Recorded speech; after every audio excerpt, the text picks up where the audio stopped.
Jack, after this song, we can after this song, okay? We can begin.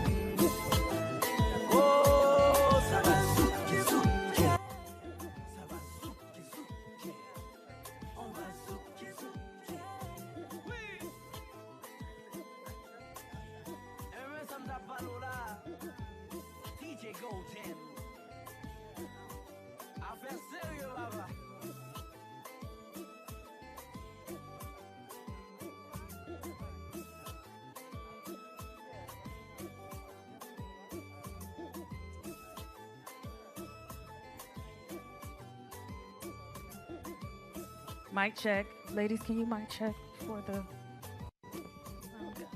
Testing. Check 1 2. Check 1 2.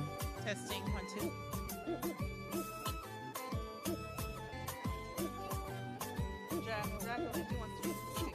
Hello. Testing 1 2 3. Testing. Testing. Is that fine? You need louder. test?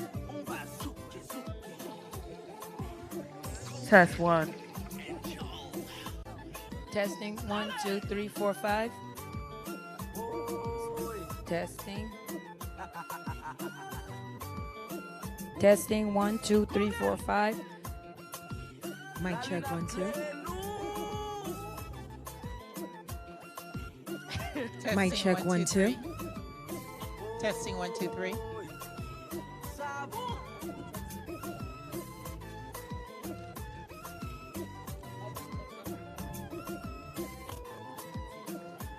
Testing 1 2 3. Testing. Good. Good. Test 1 2. Test 1 2. Everybody's good. Okay. All right, we're gonna begin. Ladies who's serving, please, if you can make your way, take a seat up front.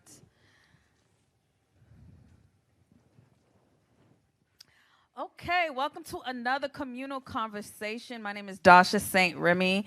I am the manager here at the Little Haiti Cultural Complex. This is brought to you by the City of Miami and Little Haiti Cultural Complex. And we've been doing this conversation, we've been having conversation throughout the month of Haitian Heritage Month with various entrepreneurs, actors, poets, and directors. And this is our last segment. And this particular conversation is around rewriting the narrative. I am going to allow, just like I have in previous conversation, to allow the guests to introduce themselves, and we'll get into the conversation. But first and foremost, let me take care of some business. I want to shout out Laku, who is one of our sponsors, has been one of our sponsors from the beginning with Communal Conversation. Shout out to C. Samara Events. What's the A sound go for? Artistry. As you can see, the display of artistry that she has provided for us. Shout out to Shay, who is our volunteer coordinator. Thank you so much for assisting us throughout the month. And Curleen and the other staff, Chris, John, Michelle, everybody. I don't want to miss out on Miss Anita, but it's been a long month. It's been my first month of Haitian Heritage Month here at the center, and I didn't know it was going to be this exhausting. But it's been great, and I've been learning so much, so I'm just grateful for everyone who has been supporting all of the events throughout the month. So without further ado, this conversation is about rewriting the narrative, and we're going to start to our far end. If you can just introduce yourself and share what it is that you do. Okay. Hi, everyone. My name is Jacqueline Charles. I am the Haiti Caribbean correspondent at the Miami Herald. So I write about Haiti and what's going on in about 20 other countries.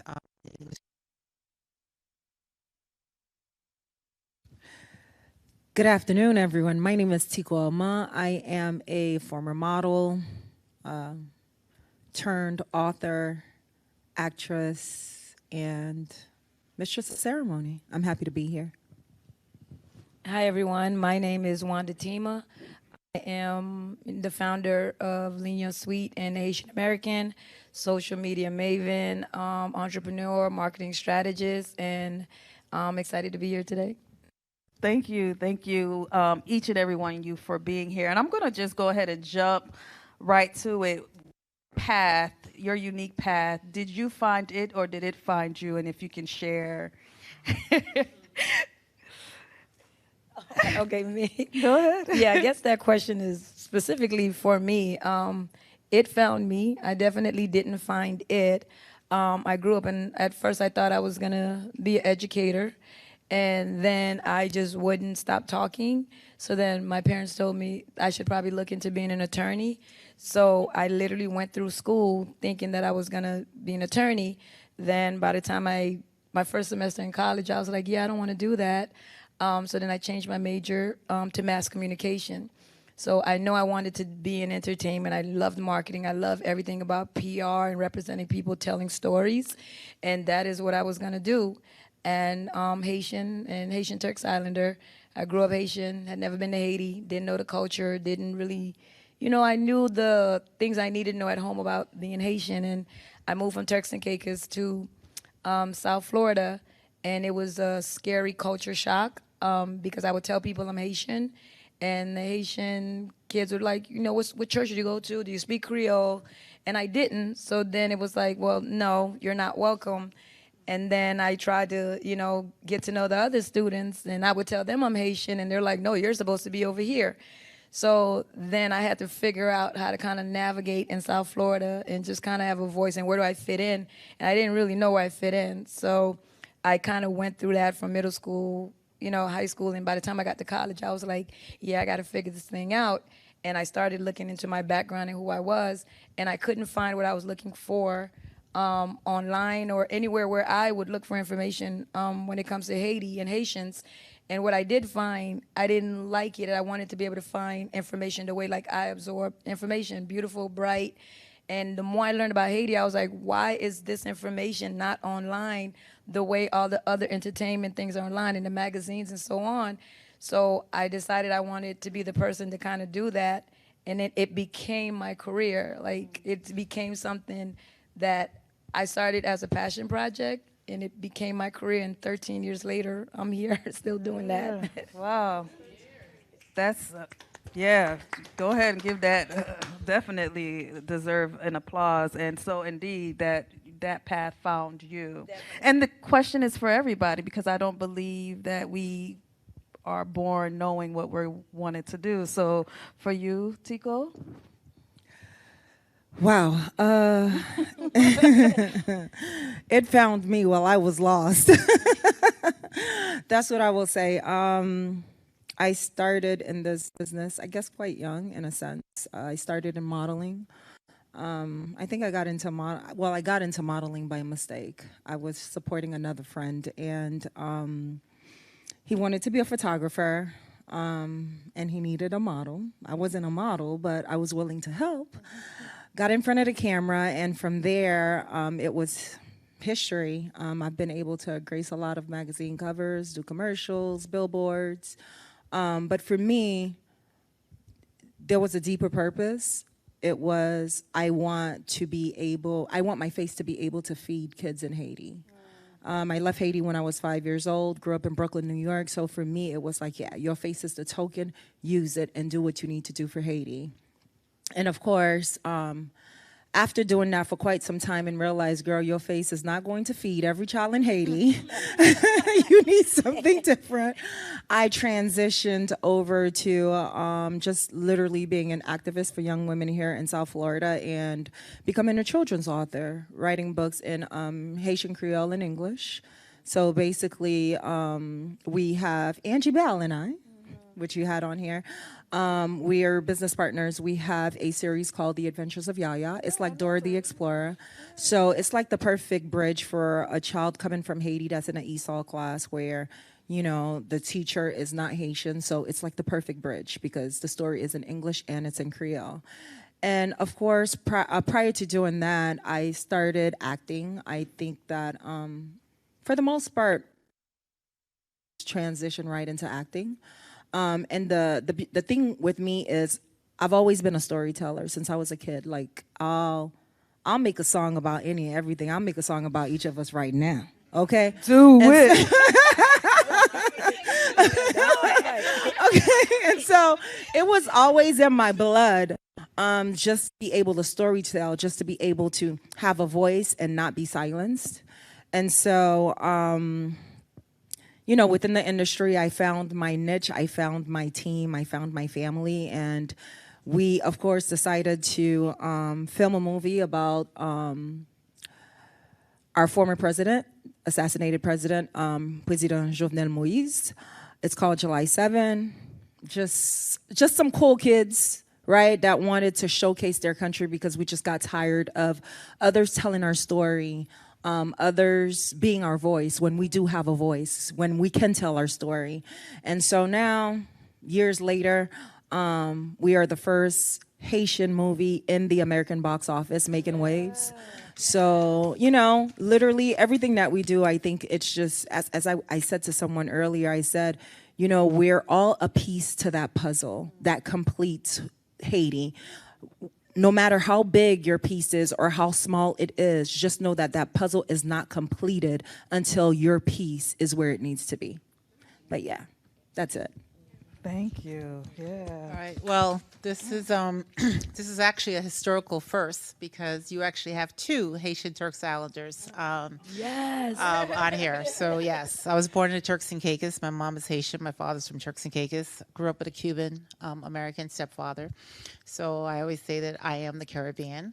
When I actually moved to Miami, people like, you're from where? Turks and the what? And, was trying to put me in ESOL classes. I'm like, I'm sorry, English is my first language. We're a British colony. So that was, always an experience. But my profession actually found me because being the daughter of a Haitian mother, you were going to go and be a doctor. And in high school, I excelled in mathematics and science, second competition, all of this. But when I was 14, I was at Booker T. Washington Junior High School, and they invited the executive editor of the Miami Herald, John Bretcher, and his wife, Dorothy Gady, out to talk to my gifted class. And we had spent weeks studying about the newspapers and everything. And these were the days when we actually had what we call a deficiency list. So if you went to an inner city school in Miami, it was this whole negative connotation. So here you have, Black kids and Hispanic kids from East Little Havana and from Overtown. I lived in Overtown. And after he spoke, nobody had a question to ask. So I started asking questions. He assumed I was interested in journalism. I was not. And then he spoke about this high school program at the Miami Herald for an internship. And he says, but you have to be 16. Good, because I'm 14. He left that afternoon. He called my gifted teacher, Miss Nguyen, and says, hey, so guess what? We are actually hiring new interns. And that young lady I was asking all the questions, can you bring her in for an interview? And I said, I'm not going in. She said, yes, you are.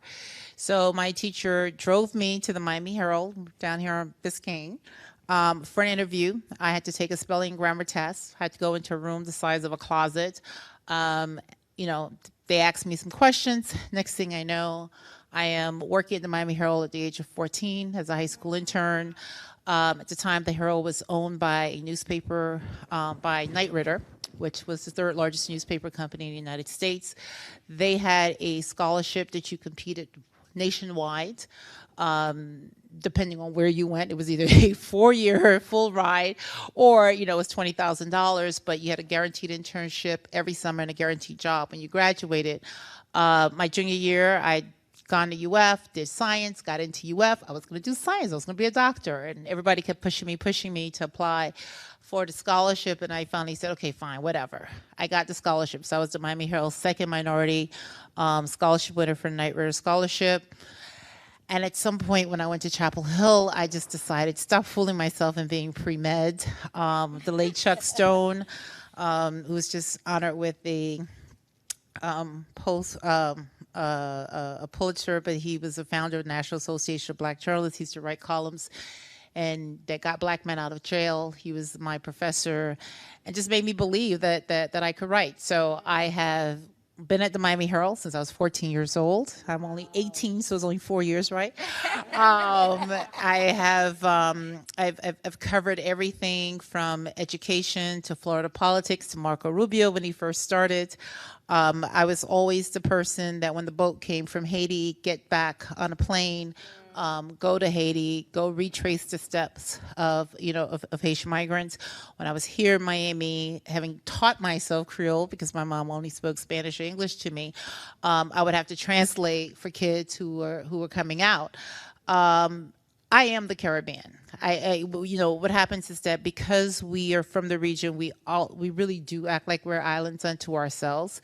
And what I appreciate about myself and my background is that I can be this bridge and I can show how we are more alike than we are different. The problems you have in Haiti, you have them in Jamaica, you have other places, they're on a larger scale, on a different scales, but we eat the same food, basically. It's just that one seasoning, that one ingredient, whether it's rice or peas or rice. So that is how I approach it, and as Wanda know, being a Haitian Turks Islander, you're in this constant identity battle. You know who you are, but people always trying to tell you who you are.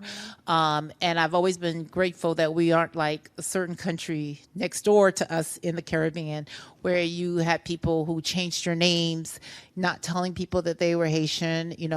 I've always been proud of that fact. Even when people say, well, why you got to say you Haitian? Well, you half and half. No, I'm Haitian.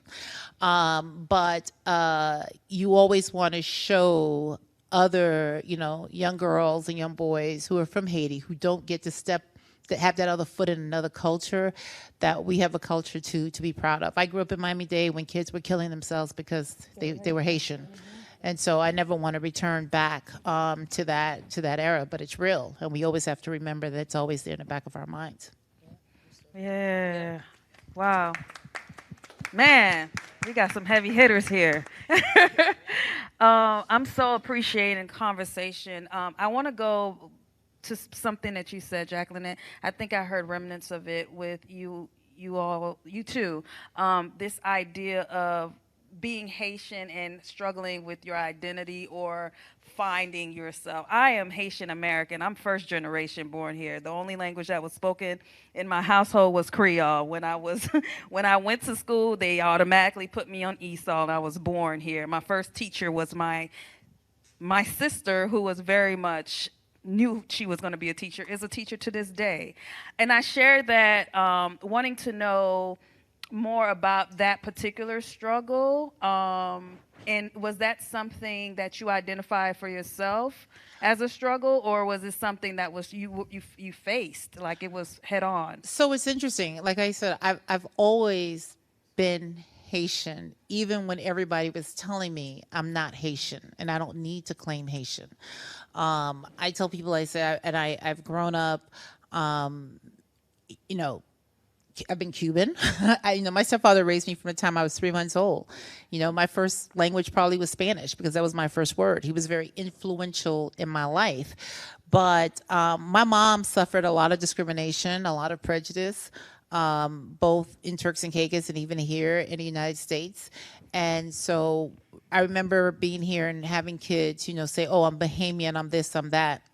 And then I'm like, kids say, you look Haitian. And I used to say, well, what does a Haitian look like? I would go to my mom. My mom was like, Wanda's complexion. So I was like, well, what? I don't understand. I don't look like you. I look like my father, but my father's in Haitian, but you're Haitian. What does a Haitian look like?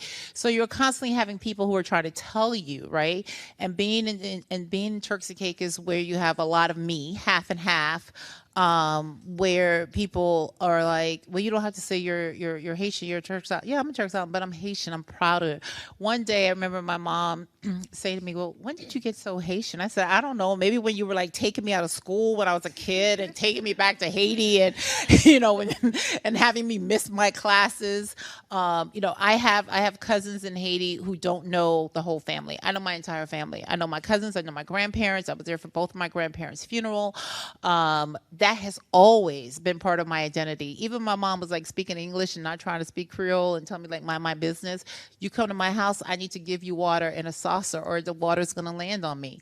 I gotta come and greet you, a stranger, with a kiss. Like there were things that was just inherently your culture, that no matter, your parents are trying to make sure you can assimilate and not end up in that ESOL class, right? So, because you speak English without an accent and all of that, but you can't run from who you are at the end of the day. So while my mom, was doing all these wonderful things, but what she was doing was she was instilling that culture in me, and I've always just claim it. But I am also proud of the fact that, yeah, I am a Haitian Turks Islander. I get people all the time beat up on me like, you're a Haitian American. I'm like, do you guys only think that it's Haitian Americans? Like, they're not people like Wanda and I. Like, we have this dual identity that we were born outside of the United States, and that we claim that other identity too. But the Haitian identity is so strong. But at the same time, being who we are, we can be honest with each other. We can be honest with our fellow Haitians, which people don't like. But I think that that's where it opens the door. So I've been blessed that I've never had to struggle with I fought to be Haitian, to be accepted to be Haitian. I hate when Haitians tell me, oh, by Haitian, because I wasn't born in Haiti. Why do I have to be born in Haiti to be Haitian? You know? So I'm always fighting to get in as opposed to get out. Or speak the language. Or 'cause I speak the language. struggle. So we'll talk about that in a minute. Wanda and I don't know all the music. I think like That's my pet peeve. to add on like to pretty much everything that you just said, like 100%. And I think for me, I feel like I'm constantly fighting. I don't really know if I've ever had a time where I'm like, I feel like I'm Haitian enough. And I always feel like even in my community, even what I do, even with L'Union Suite, even with everything, it's this constant I'm having, like, people like, everybody know you're Haitian now. Like, you don't have to do this. Like, I walk around and I wear like a little Haiti pin, and I always have my jacket and there's a Haiti thing on it. And everywhere I go, I try to like put little things to where I want people to see me, and that needs to be the thing that connects us. Like, when I'm at the airport, my jacket has the little Haiti flag on the shoulder. So I'll have people come and tap me, or an agent, or someone who, like, people will come and be like, oh my God, you're Haitian. Or like, I try to keep that on me because I feel like, because so many people have made me feel like I'm not Haitian enough, like, I'm always going to represent it probably way more than I feel like I need to, because I also have learned from being just like outside of the Haitian community that a lot of people have this perception about us.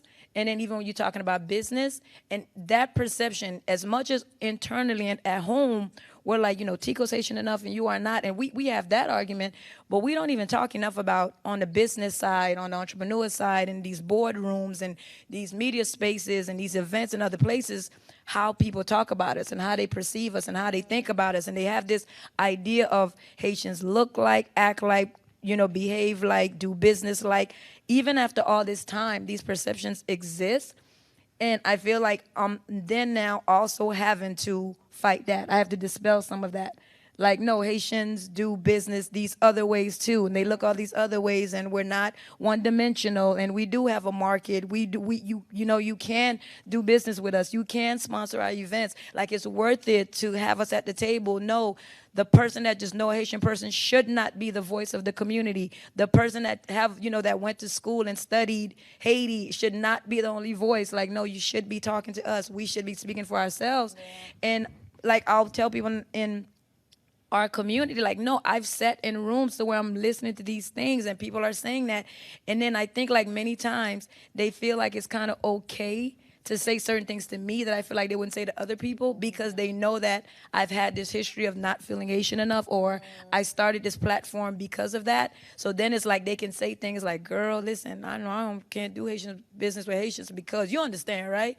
Like, no, you just offended me. Like, You just offended You're me. different. yeah, You're not like I'm them. different, You're right? not like Like, them. you're offending me. Like that is offensive that you even feel like you can say that to me. You're comfortable to say that to me, because then I'm like, oh, this is how y'all talk about us when we're not in the room. So outside of like these wars to where internally we're like identity and all these other things, like, I'm like, we still have to, after all this time, after all these years, no matter what, we're still fighting other people to change, like, even down to the smallest perceptions of how they see us and think about us.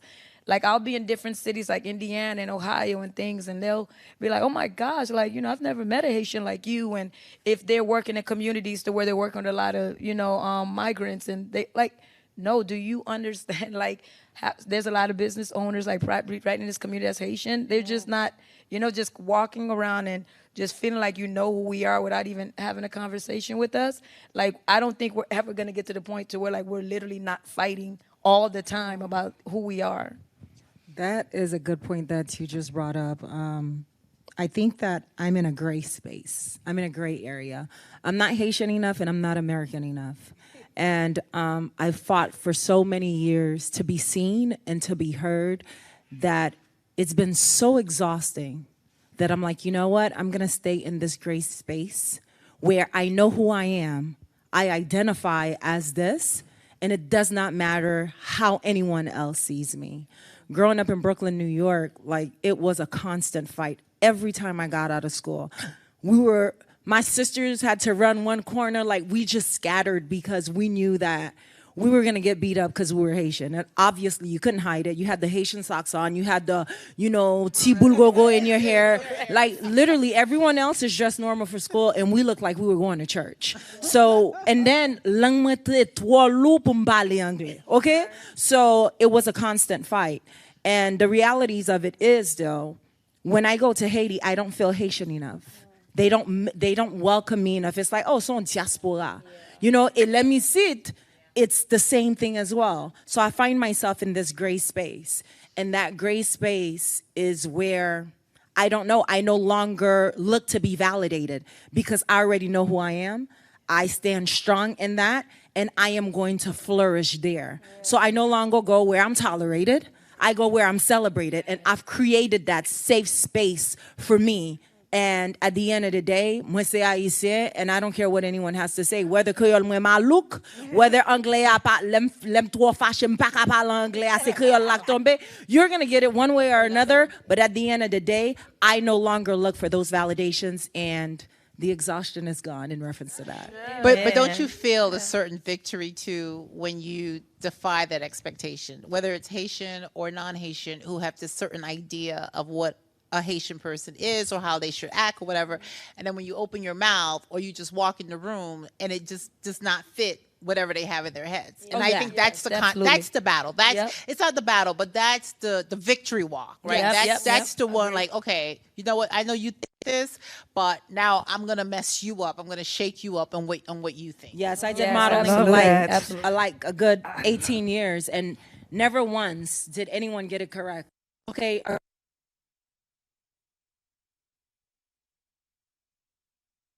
200%. And that's it. Yes. So I hear the battle with self. I hear the battle even amongst the culture. I hear the battle outside of the culture. What about the battles within your own family? Oh, girl, don't get me started. You have to put me out. My mom might be watching this, so it's okay. It's a safe space. So I was Let's counting. heal mama too. Let's heal mama too. I was counting the other day how many countries from the Caribbean that I have in my own family. So I probably have maybe somewhere between 12 and 15 countries are represented, right? I mean, we got Dominicans, we got St. Vincentian, all of it. And then, of course, I have this large part of my family that's from the Bahamas. And if you know about the Bahamas, you know there's this whole tension between Haitians and Bahamians. And so what Wanda was talking about, the things that people say, imagine it happens in your family.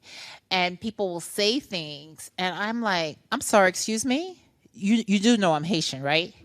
Like you do, and it'll do that. Well, I'm not talking about you. No, you are talking about me, and that is the thing that, like, that's my battle. I'm not in a battle with myself or anybody else, but that is my battle, to always like correct you. I don't want you to be politically correct. I want you to be correct. Turks and Caicos, it's a beautiful country, but we have our issues, we have our moments. When my mom was there on this little island, South Caicos, there was not even 1,000 people. My stepfather was one of two white guys on the entire. He was Cuban, the other one was British, and we didn't have any Dominicans, and he was the only Spanish speaker. So today you have Haitians, and you have Dominicans. All right. And so you already have that tension. And I remember I got into this discussion where it was an incident where we had the Haitian maid, and somebody said, oh, I'm going to bring in some help for you tomorrow because we were preparing for a funeral. And she said, well, who was the help? And so the other person, a relative of mine, was like, you don't tell me who to bring in my house. And it was this whole big going back and forth. And I was like, whoa, stop. I was like, what you need to understand is that, first of all, when you bring in this Dominican worker with her, there's a tension, there's a historical tension, and you need to understand that historical tension, and you need to understand why she may not feel comfortable if you speak to her a certain way or a certain deal.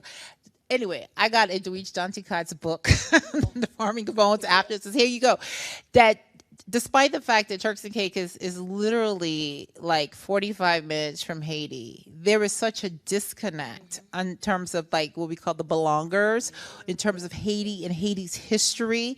And let me just say this, Turks and Caicos used to be the Miami.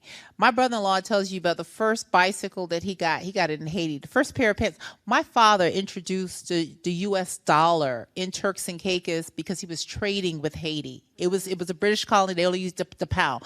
That's how close and how the history goes back. But people still don't understand our struggle. They don't understand what's going on. And so they often say things that are so inappropriate and so insensitive, and you're supposed to let it pass because, no, we're not talking about you. You are talking about me. So it's that constant battle for acknowledgement and to understand that, you know, we are here, we are present, we are not defined by our country's problems and issues, but I want you to educate yourself about it. And that's where I see my role in. You know, every time I'm doing a story, I have multiple audience. I have Haitians who think they know everything. I have people who know absolutely nothing. And then I have the people that I want to open your eyes. I want to enlighten you. I want you to look at Haiti not as a dysfunctional place with no history, but a place with rich history, but has, you know, had a series of bad lucks. And that way, you know how to relate to me as a family member. You know how to relate to Wanda. You know how to relate to Tico. That's what's important. Yep. My parents are the most interesting for me when it comes to like the Haitian story, because they did not go out of their way, you know, trying to make sure, you know, we spoke Creole and that we were in Haiti. And my mom, she didn't even want to hear a conversation about her kids, you know, going to Haiti. But you don't even get a backstory. You don't even really know the why. You just know it's just not going to happen. And there'll be like little conversations, but you don't really know. And now today, they're like my biggest fans. But it's weird because I think like they erase a little bit of history because they love what I do. They're so proud of me. My dad is like so extremely proud. And they talk as if like, you know, like they had a hand in this, not realizing like the absence of something. The absence of it is probably the reason why like I'm here. So yes, take credit for that. Absolutely, because you know, I've been able to be very successful in this place, and you know, Linear Suite is a legacy now, you know, for Haitians globally. You know, this space to where like Haitians go and they love it. And I know I'm like, if I don't do anything else in my life, I can say I did this. And I can be proud that, you know, because of my history, I was able to do this. But even now, there's still not even a lot of conversation. Like, I had to fall in love with who I am and my country, my background on my own. Like, the first time I ever went to Haiti was for a funeral. And my mom literally was like, are you going to go? And it wasn't even with my family. I was like, yes, I'm going to go. And she was literally like, what day are you going? What time? And she's like, I'm flying in. I'm like, I don't need you to fly in with me. I'm going with, you know, she's like, no, I'm flying in. Do you know, I landed on a Monday. My mom was there on Tuesday. Because you don't speak Creole, I need to I don't guide speak you. Creole. You don't know anything. Right. And, you know, these people, I got to keep an eye on you. And I got there and I was like, this is the most beautiful place in the world. She couldn't keep up with me. I was in the mountains. Y'all, I got so sick because I was eating everything. Like every little cart. Like I didn't know then. I don't know why I didn't know because I traveled, so I should have known. But I was eating everything. Like I ate everything they were selling. Like every night they had to take me out so I can get free tie on the street. And I didn't want the one at the house. And I was with the kids. And I was like, I stayed for a week. And I had such a great time. And my mom was like a babysitter the whole time.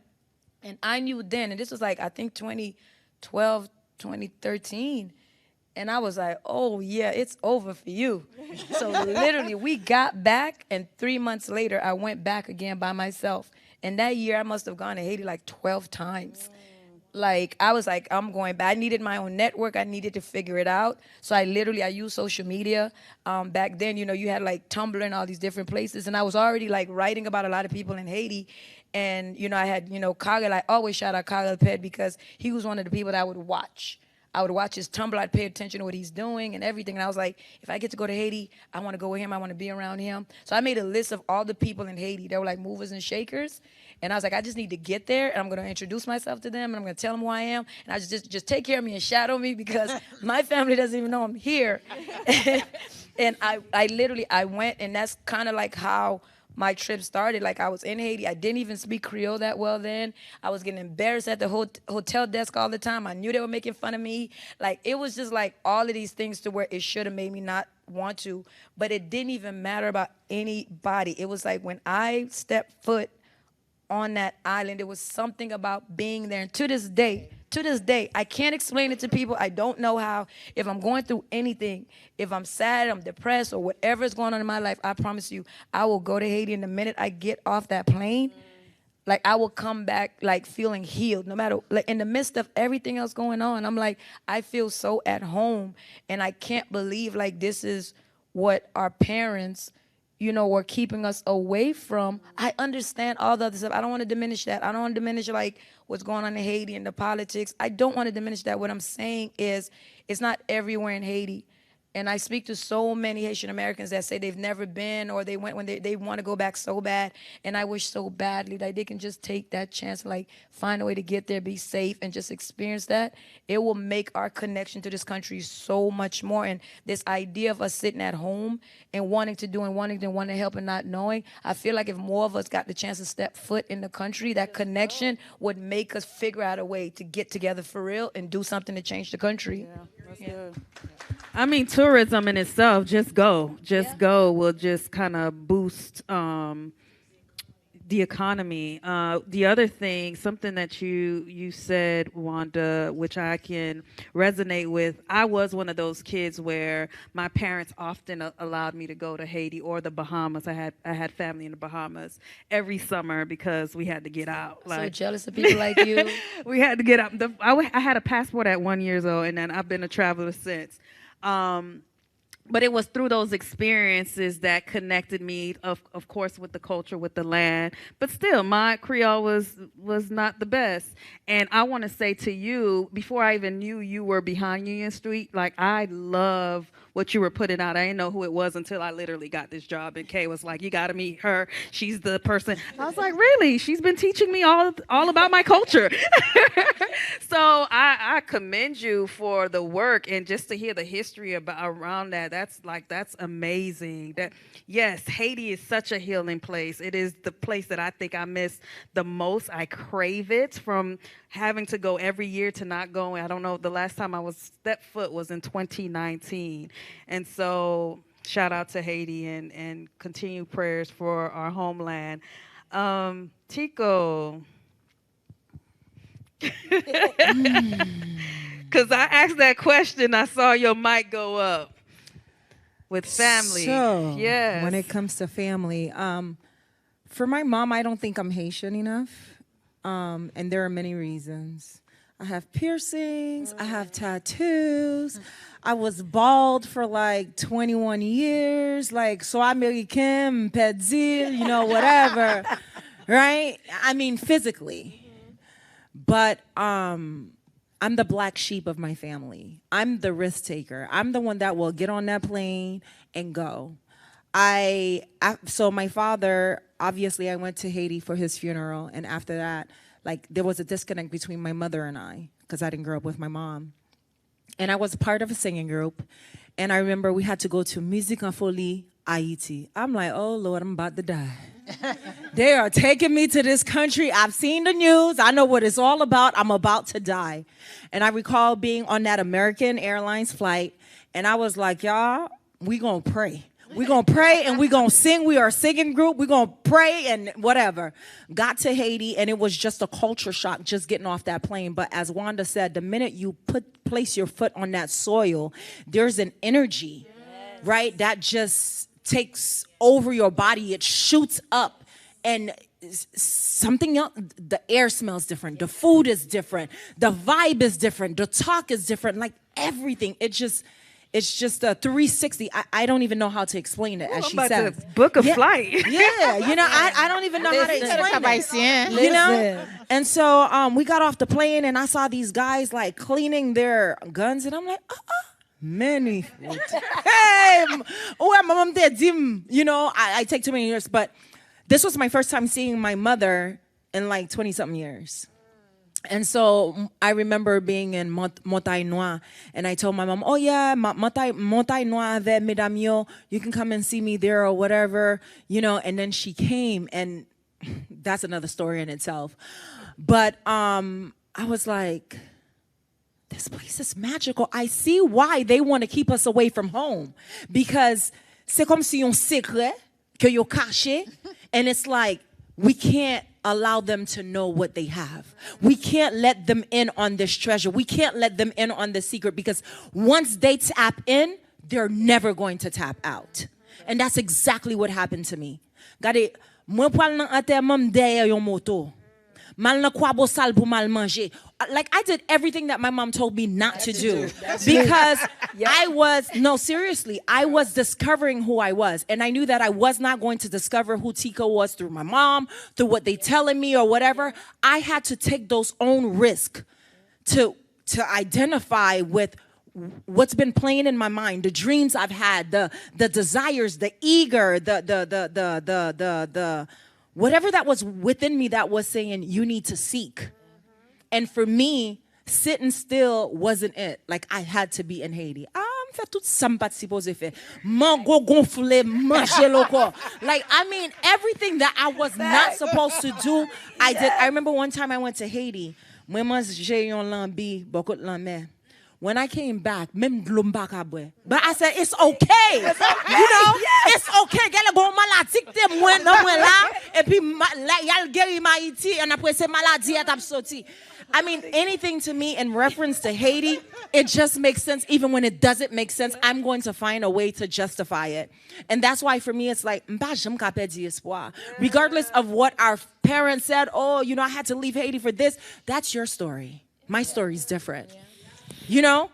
So for me, yeah, I literally did everything that my mother told me not to do, my family told me not to do.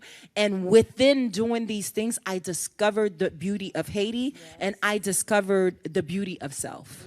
Yeah, come on. You know, I want to say, that's good. I think for our parents, you know, Haiti is like this jaded lover, or this heartbreak, right? That you know, they grew up in these very strict rules and with a lot of hope, right? And they didn't have that option to step out. And it just offered a lot of heartbreak for them, you know, that forced them to be immigrants, to have to leave. And so as parents, they want to protect you from that. I mean, my mother hates my chosen profession. She has learned not to say anything when I go to Haiti. But at the first time when I was going to Haiti, it was Return of Aristide. And she's like, what do you know about Haiti? You've never been to Haiti by yourself. You're always going, what do you mean you're going to Haiti? Like she literally would freak out. I stopped taking her to events because she, you know, the last time I took her, she heard like the crazy story about how I was like on a boat and we were being like temporarily kidnapped. She's like, what? Okay, you don't need to hear that. Like, I hate WhatsApp now because that's where she's getting all the news. Keeping her in ignorance has been a good thing. But it's, Wanda said something earlier, it's that absence of them trying to keep this away from you that has just made you more curious. And so all of the things, the issues that we have, the distrust that we have of this, and I used to pass out, don't comb your hair anywhere, the people are going to do, like, we grew up with all of that. So it's them sort of wanting to protect you. But I think for us, it's that luxury of 1 foot in and 1 foot out. But let me just say this. It was, you know, I love my mom in this embarrassing moment. We would go, so I've been going to Haiti from the time I was in the womb. So I was always in and out of Haiti all the time, but I was always, you know, with her. And as I got older, we're here in Miami. my mom would go with this cooler. And I'll be so embarrassed. And she's cheap, but she would pay extra for the cooler with her meat.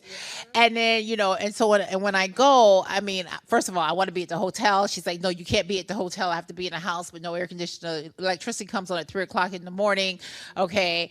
But then they would say, ask her what she wants to eat. Open my cooler. Open my cooler. I'm like, oh my God. I'm like, I can't stay at a hotel and you're bringing this cooler. How embarrassing. Don't you understand?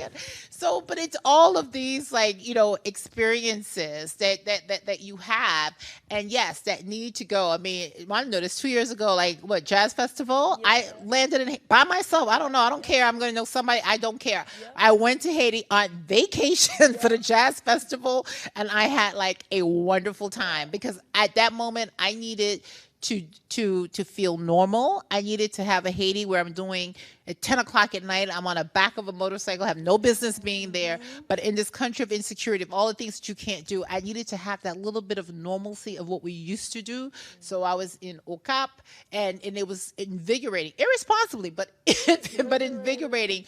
But yes, the minute you step foot on that soil, that it's something that's unexplainable. It's unexplainable. And it's not just us as Haitians, even others who have, I've talked to diplomats who left and what are you doing here? You need to stay out. You left, but it's something about it.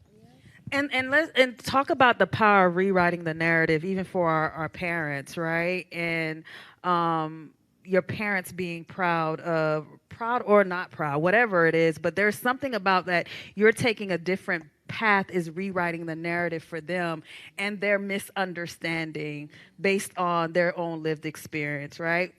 The parents that reject Haiti. I mean, I have a relative that's like, oh, Haiti pop jambon, right? And so, but yet I'm the one that's saying, I'm itching to go. I'm ready. Oh, pakale konya bayo.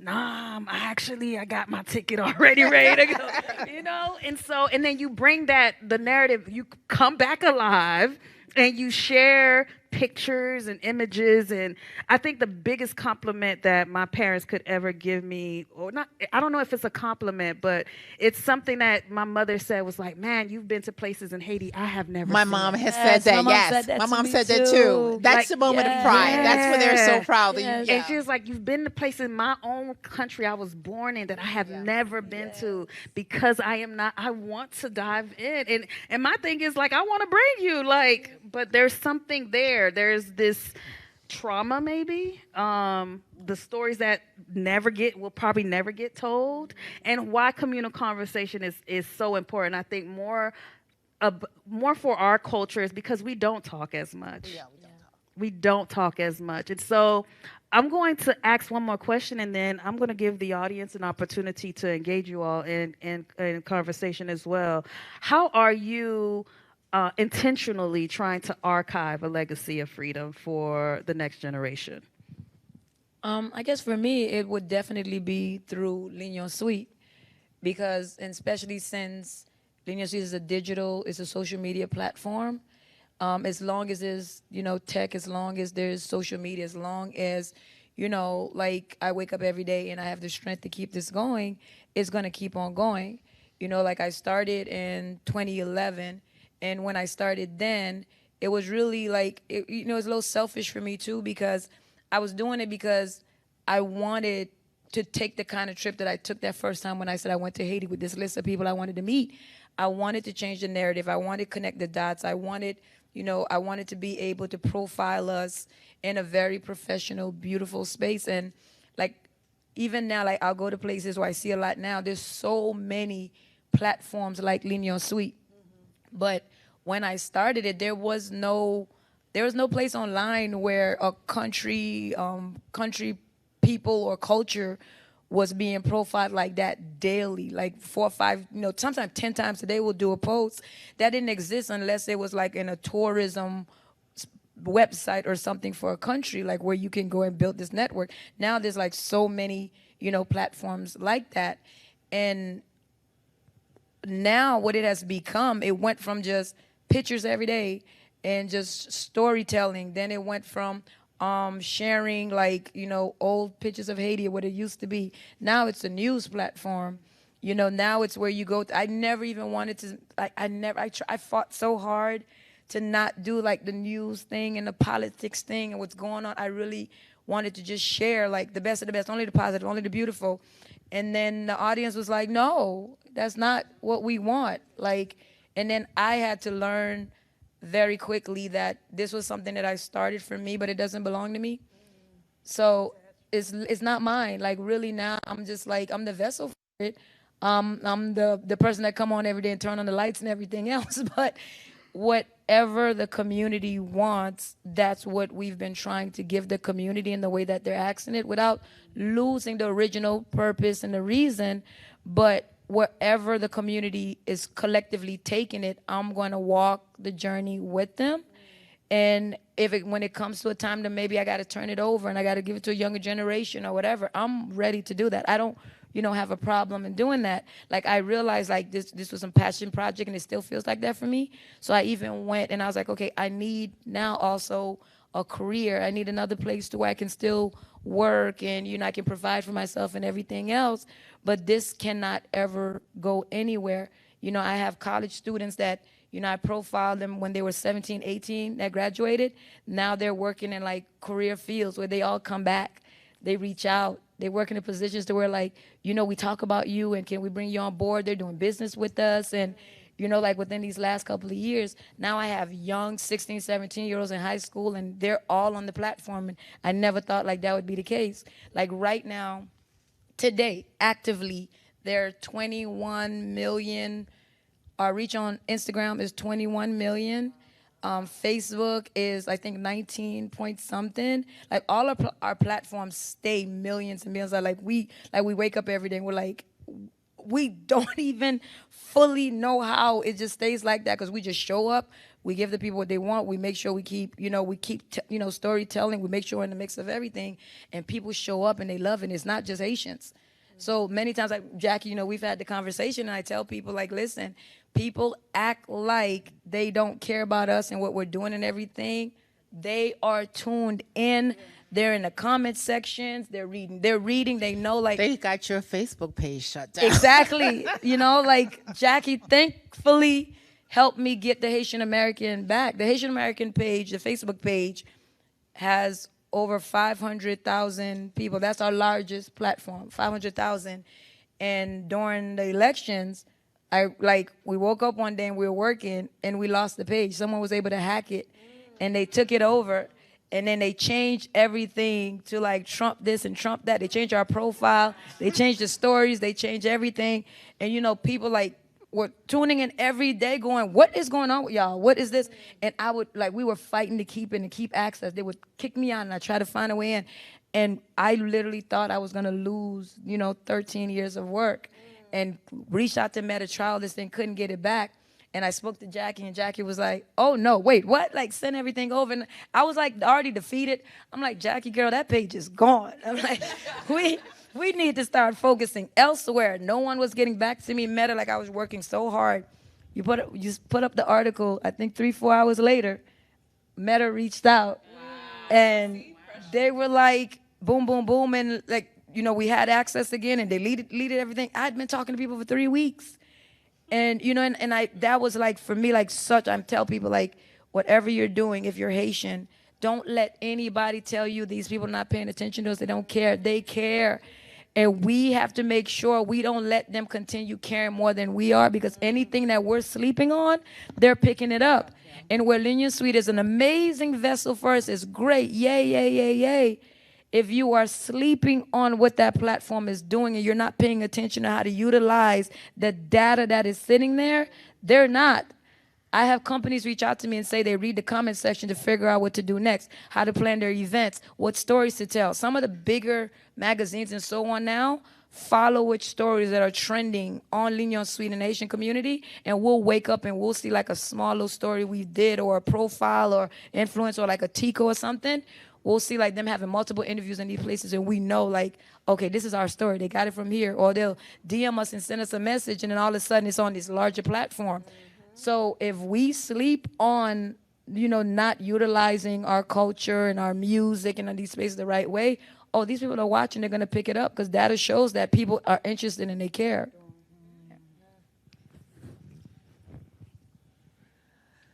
Well, for me, I would say it's. Can you repeat that question? How are you intentionally archiving a legacy of freedom for the next generation? Yes, by respectfully standing unapologetically in my truth. I think that when it comes to being a Haitian and understanding our history, the things we have done, and looking at us today, if you don't know that history, you will crumble, you will fall apart. But when you do know that history and you're able to stand in that truth and accept it for what it is, you can't be moved. You can't be shaken. And so for me, I think I am a vessel for young women and young men to understand what that means. And when you are unapologetically standing in your truth, whatever that truth is, you're able to then tell it through storytelling, whether it's becoming an author or becoming an actor, becoming a model, anything with the arts or whatever. You're able to tell your story and be proud, even when it's depicted in its ugliest form. Because the realities of it is, regardless of what you see at home now, never forget who we are. Black history starts with Haitian history. I don't care what anyone tells you. Obama was able to become president because of a Haiti. So for me, it has shaped my narrative in a sense where, whatever the story is pertaining to Haiti, you're always going to know that I am Haitian, loud and proud, and you're going to see it in the way that I dress. You're going to see it in my attitude. That's why I'm not cocky, I'm confident. You're going to see it in my writing and my storytelling. You're going to see it in my acting. You're going to see it in the way that I walk into a room, because I don't have to stay much and every neck just turns. That's what Haiti is, even in its weakest moments. And so for me, at the end of the day, when I decide that I am hanging up that hat, I want to be able to see more Ticos in the streets where they're unapologetically them. Like, oh yeah, I see the country falling apart, but guess what? I see Haiti as a tree. I was telling Wanda, it's that tree is in its winter season as we speak. However, the roots are the Wandas. The roots are the roots are you. And we're blossoming where we're at. The roots are the diaspora, the change makers, the entrepreneurs, the creatives. We keep Haiti alive. We are, it's what is it? Heartbeat. And so therefore, as long as nous gagnons espoir, as long as we are doing, Haiti can't die. And so at the end of the day, I want these young boys and girls in Haiti to look at me and said, hey, s'il ka fel, moi ka fel tout. S'il ka kampe la, moi ka kampe la tout. S'il ka entre dans yon chambre kote gan pile blanc et pile di, hey, my name is Tico and I am Haitian, moi ka fel tout. Ça vin bam yon confidence que m'ka fel. And so that's what I want my legacy to be. I want kids to be able to dust off the books that I've written about Haiti for children and for them to find themselves in those books, because they're not in French. They're in Creole, lang mama noa papa no. There is, one of my favorites quote is from, I cannot think of his name right now, but he says, speak in a language he understands and it goes to his head. But speak to him in his mother's language, it goes to his heart. And so for me, toujours voulais parler avec jeune yo, en créole, à cœur, pour yo ka comprendre que Haïti pas péri, Haïti a prêté là, et nous gagnons pour nous camper encore. That's how I want to leave my legacy. I always believe in paying it forward. I've been blessed because I had mentors. I had, whether they were, I have nieces and nephews who are older than me, and just watching them do their thing, and me saying, okay, I want that to be me one day. I want to be having somebody else take my stuff. Or, other journalists, veteran journalists. I'm a founder of a Carolina Association of Black Journalists. I was part of the founding group when we were in college, for young journalists. Always trying to mentor. In my job, I am the bad news bearer, the one that everybody likes to hate, because I'm in the news business, right? And oftentimes we as Haitians don't like the hard truth. And I'm gonna have that fireside chat with you in the story, and I am going to have the hard truth. When Wanda was talking earlier, I was saying, it was 2019.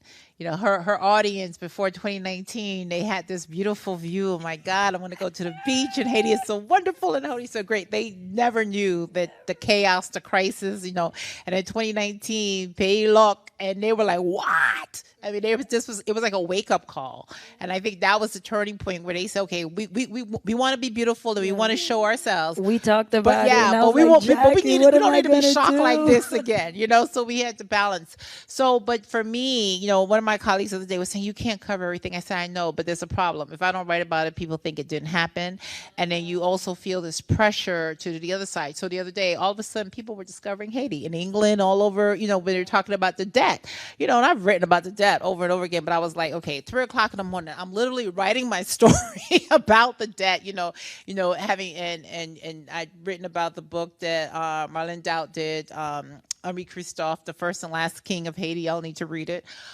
So stuff like that it's not necessarily off the news. It's it's grim, but making sure I tell you, okay, we did this. Putting it into perspective, documenting it, right? So we had Haitian Flag Day. What do you do about Haitian Flag Day? Like, okay, let's talk about how people are going into it in a mixed sense, in a mixed way. That's what I'm always thematic when I'm approaching a story, and I want to, you got to move it forward and move that conversation. I tell people, I said, I have all of my family on my mother's side is still in Haiti. I can't give nobody no visas. I can't marry you. I can't get you no green card. But if I can write something that makes somebody that influences policy, that influences a decision, is change or changes somebody's life, that's what I've done. Like at the end of the day, that's what you do. Like as journalists, we don't do this for awards. We do this to bring about change, so that somebody who's not thinking about something, they think about it because they read it in a Jacqueline Charles' story, and now they're like, and every once in a while you're like, oh, okay, you're reading me, but some days it's good, some days it's not. but yeah, like with Wanda, when I did her page, and I called Wanda, she was literally like in tears. She had given up because this was incident number 2. There was already an Instagram deal, and I was like, no, we're gonna have to fix this. So let's do this. So I work at the Miami Herald. It's owned by McClatchy. It's third largest newspaper company in the country. We have a platform, we have an audience, and so let's write this story. And we wrote that story, and Meta didn't respond to me, but they read that story and they released that page. Talk about having people in the right places too. Having amongst us, just the people, the Haitians in the right places too. And you know what's interesting about that? Every time something goes crazy, or I always call her. I didn't call her this time. Like in my mind, I was like, okay, I reached out to all these, everybody else, influencers, people that I know had access to Met and everything else. And I didn't think to call Jacky. I don't know why I wasn't thinking that. My mind is like, I know artists, I know celebrities, I know entertainers. They have direct access. Like You were looking at all my stories, like, you busy. yeah, right. And I'm like, yes. And then that was going on to his elections. Like, I'm like, oh yeah, I'm not bothering her. And you were dropping like stories. Like I would get like, it'll be 4:00 in the morning. My WhatsApp was dinged. I was like, I'm not about to bring this drama to her. Let me try it. I'm like, these celebrities, they got it. And when they were like, I was like, oh. And you called me, or we were talking about something else. And I was like, Jacky, I can't talk right now. I gotta. And she's like, what are you talking about? What? And I was like, and I hung up with her, and I was like, why didn't I call Jacky since day one? And I don't know if like for me too, that was like, I needed that time frame to see what that would look like. to literally like lose that page or lose 13 years of work, or just because for me it was like, and then when people were noticing that the page was gone, the first thing like they were literally saying is it wasn't about me, it was the community, because this was around the time, Ohio. Well, the yeah, it story was in Ohio- overwhelming, and you didn't want yeah. to, and you didn't want to get pulled into that political debate, Yep. because that's the other space, right? Yep. You're in your creative space, you're doing your thing, but when you get dragged into a place that Yep. you did not want to go to, that's when it gets overwhelming. So there was Ohio, there Yep. was the elections, and now all of They a had sudden, the KKK. So, exactly. I remember thinking that's what it was. Yeah. Remember, I was like, oh, it's the KKK story for sure. They took the page. Because people were like, we were talking about things that we didn't normally talk about. And Jacky was dropping like all these stories. And I was like, ooh, okay. I was like, I'm not going to touch this one. Let's just share the link. They're going to go after Jacky. This is Jacky's story. We're not going, anytime it's something like, by Jacqueline Charles. And it was so much going on. And like, even like when we did the KKK story, I was like, I did it, and I had people text me and everything saying, be careful. And I was talking to some of the people on the ground in Ohio that were doing different things, and they told me that they had just gotten security. And I think the Haitian Times, somebody from there, they had somebody squatting outside their house. So there was already people going, and I was like, maybe, okay, they're not paying attention to me. Nobody sees me. It's okay. Let me like tread lightly. And then literally like 2 days after that story, and I woke up and I was like, oh my goodness. And right there you realize too, like, this is something that's so important for the community, because we needed a space to galvanize and talk and communicate with everything. It was such a sensitive time for us. And that, for me, I think that also have opened up my eyes. I have a completely different, appreciation now for the audience, the people, because they really rallied behind, even getting the page back and like helping us out. So I'm even more now appreciative to the community that has kept this space and going. traditional media. Like, let me tell you, I don't care what nobody says. I'm traditional media, maybe because I had I had some kind of journalism background. I'm like, okay, I love traditional media. And even like when we're sharing stories and we're talking, I'm always talking about Jacky. I'm like, no, the newspaper. I'm always like reminding people like, no, this is important. This is important, because there's so much in the digital space. Everybody's like, they read a headline and they're done. Yeah. And But I'll say, when I have a story and it's not moving, like, Wanda, I need you to post this, please, girl. Like, you see how we work together, because we know like, okay, certain things like they don't want to go the traditional newspaper route of whatever. But for us, even in the digital social media space, there's only so much you can put on the social media platform. We want you to read Jacky's full story. We want you to go read the books. We want you to, listen to interviews and watch the things like where Tico's being interviewed. We don't want you to see a 15-second clip of her, even though that's our world. We don't want it to be just that. So how do you bridge it to where, yes, you only saw 30 seconds of Tico's interview, but we're going to push you to go watch the whole thing, because you need to know the full story. Okay, you saw a headline, you saw 3 words of Jacky, go read the full story. And I feel like that's kind of like what we try to do as well. Like, just trying to just use social media and like, okay, they only got half of this story, it's okay. It does not benefit us at all to just sell half of the story or tell half of the story and keep it going. Wow, thank you. Thank y'all. I appreciate the information, the history. Does anybody in the audience would like to ask questions at this time? You can go ahead and grab my mic. Any questions?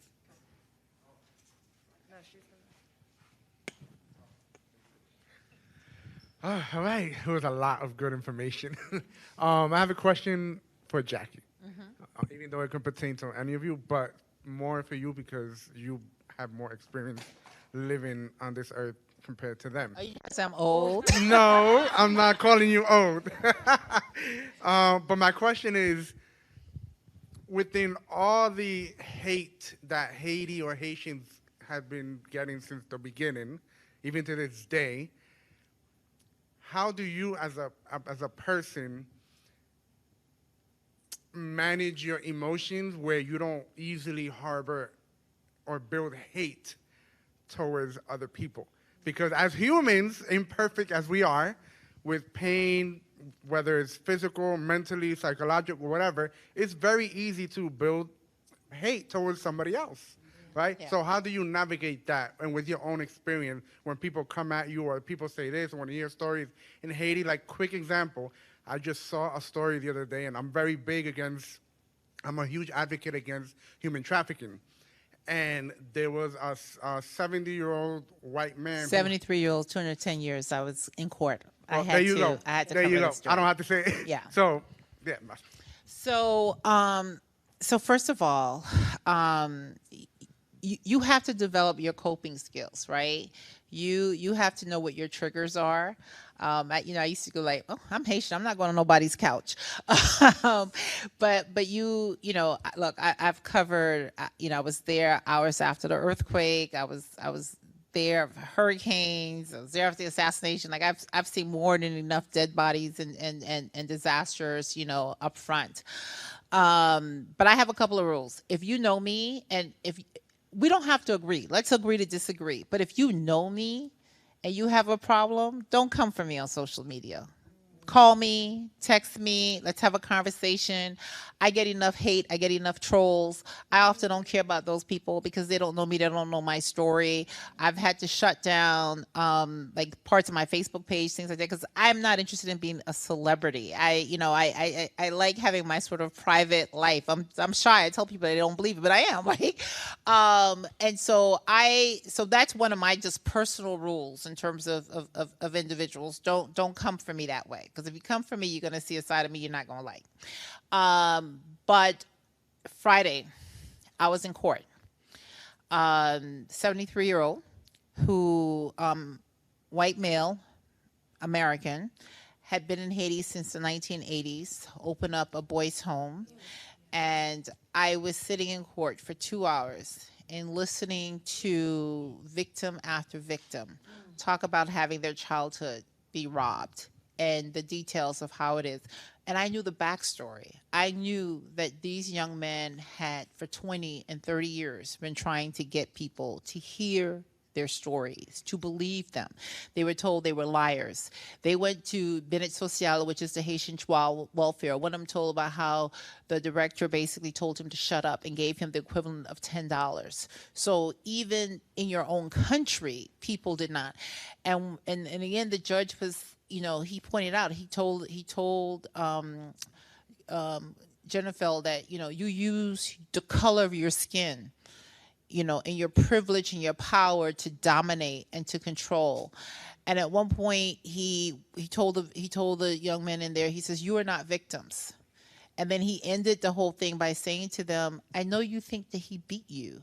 He did not beat you. You beat him." But it was painful. There was a gentleman almost 60 who broke down and started crying and had to get up and leave because he was one of his first victims, and it was because he felt guilt that other young boys after him, and he couldn't do anything. So how do you get through that? Because those are moments where you're really angry, especially when you know the context under which is taking place, and you know that this may not be the only person, but you have to take that energy and you have to gear it towards somebody else. It's like one gentleman there says, I used to be scared of white people because I thought everybody was like this, but today I'm looking in this courtroom and it's you, all of you white people, that you're the reason why I'm finally getting a sense of justice. You reopened this case and this judge, and they all ask for psychological help. They all recognize that they have their trauma. So that is where it is. It's the ability to tell that story and to let any other young man or girl out there who is be victimized or potentially to know that it doesn't have to be that way, and they can tell somebody. So that's how. What is your purpose? What ultimately, why are you doing this? None of us are rich. We ain't doing this because money. We could be doing other things for money. But it's like, what is your purpose? What is your goal? And that's what it is. And that's what stops you from being angry, and that's what allows you to be rational and to understand, if I go and I knock somebody out, I can't do what I need to do.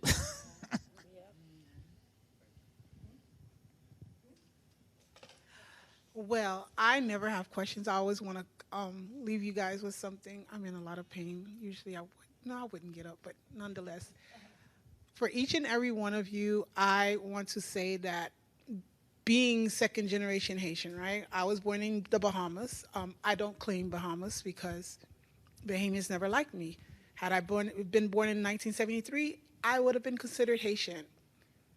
Shy 3 months. But nonetheless, I want to say thank you for each and one of you that are here, because for whatever reason, you understood the assignment of being Haitian. And it's not necessarily of being born in Haiti that makes you Haitian, but it is knowing that there is a culture that belongs to you, that came from your parents, that came from your grandparents, and you still, no matter what anybody said to you, whether you grew up here in the United States, whether you were going to Haiti for the very first time, telling you that you weren't Haitian or you weren't American enough, but you knew what to hang on to. And that anchor is so important for you to continue your bout.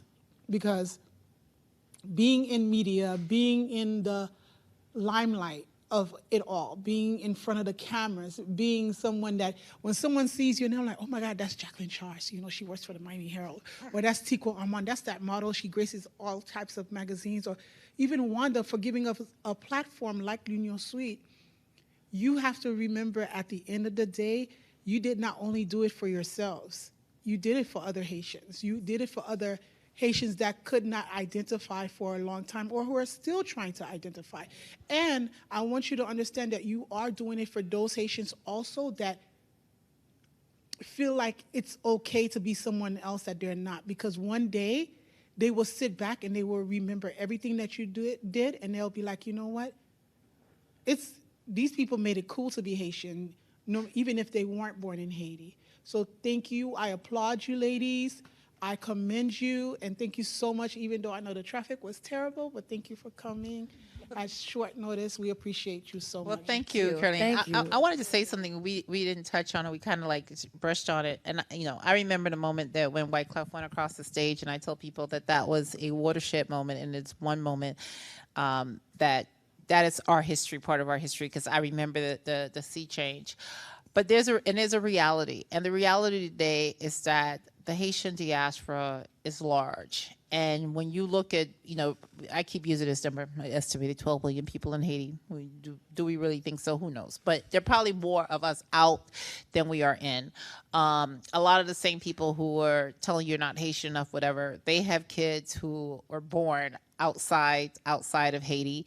You're going to have a generation of Haitian Americans who don't have the family connections in Haiti, you know, so that, you know, they don't have somebody that's calling and asking them for money, and they don't feel the need to be compelled. So it's like, are you Haitian American, or are you American of Haitian descent? And I tell people that's in a very distinct, you know, debate, and how you answer it, it really is going to dictate sort of where we're going down the future. But if I would say something to Haitians, is that we need to stop being our own worst enemies. Being Haitian is not about being able to speak Creole without a heavy tongue, because you can speak English with an accent, but I can't speak Creole with an accent. Okay. You have a whole generation of kids who they embrace their Haitianness. I mean, I love this when I go to Compa Fest, or I go down the street and I see these kids. I'm Haitian, I'm proud, and I'm thinking about, oh my God, you know, like 20, 30 years ago, we didn't have this, but they don't speak Creole. So you're going to shun them, you're going to shut them out, you're going to tell them that they cannot enter because they don't speak the language, or they weren't born in the country. And you know, our parents and our aunts and all of, they have no filter, right? And they don't understand how crushing that is to say somebody. So it's like, you know, like Mecca likes to say, you know, I wasn't born in Haiti, but Haiti was born in me. There have never been truer words than that. And I think that the Haitian community, whether it's in country or out country, they need to embrace it. Because when I go, the Haitians, they love the fact that I might speak Creole with a heavy tongue, but I continue to hold on to the language, and I'm here, and I still want to connect with them. I haven't shunned them. I haven't turned my back on them.